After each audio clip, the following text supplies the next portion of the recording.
বন্ধুরা, সবাই কেমন আছো? আজকে আমি আমার গপু শোনার জন্য একটা নতুন রেসিপি ট্রাই করলাম, তাই ভাবলাম চলো তোমাদের সাথে শেয়ার করে নিই। চলো দেখে নেওয়া যাক যে আমি আজকে কি রেসিপি বানাচ্ছি। আমি আজ বানাবো সুজির হালুয়া। চলো দেখে নেওয়া যাক ঝটপট যে এই সুজির হালুয়া বানাতে গেলে আমাদের কি কি লাগবে।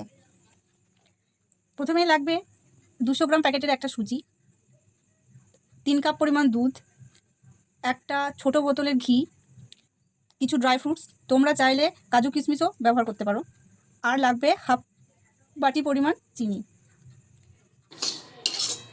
আমি কড়াইতে কিছুটা পরিমাণ ঘি দিয়ে তারপর সুজিটাকে দিয়ে দিয়েছি এবং নাড়াচাড়া করতে করতে যখন হালকা একটু লাল হয়ে আসবে তখন আমি সুজিটা তুলে নেব।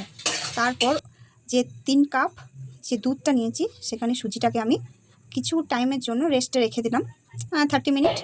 তার মধ্যে আমরা যে ড্রাই ফ্রুটসগুলো আছে সেইগুলো একটু তেলে ভেজে তুলে নেব। তারপর সেখানে কিছুটা পরিমাণ ঘি আরও অ্যাড করলাম।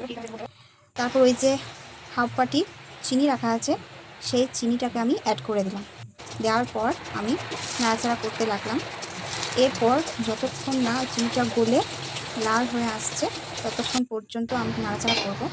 যেই লাল হয়ে আসলো আমি সেখানে ওই যে দুধে মিক্স করে রাখা সুজি সেটাকে আমি তার মধ্যে ঢেলে দেবো। দেওয়ার পর আমি সেটাকে নাড়াচাড়া করব আর তার সাথে আমি ড্রাই ফ্রুটসগুলো মিক্স করে দেবো। তারপর আমি সেটাকে মিডিয়াম আঁচে সেটাকে কিছুক্ষণ আমি নাড়াচাড়া করব এবং তারপর যখন দেখব সেটা একটু ড্রাই হয়ে এসেছে তারপর আমি গ্যাসটা অফ করে দেবো। আর আমার গোপাল শোনার জন্য রেডি সুজির হালুয়া। টানা।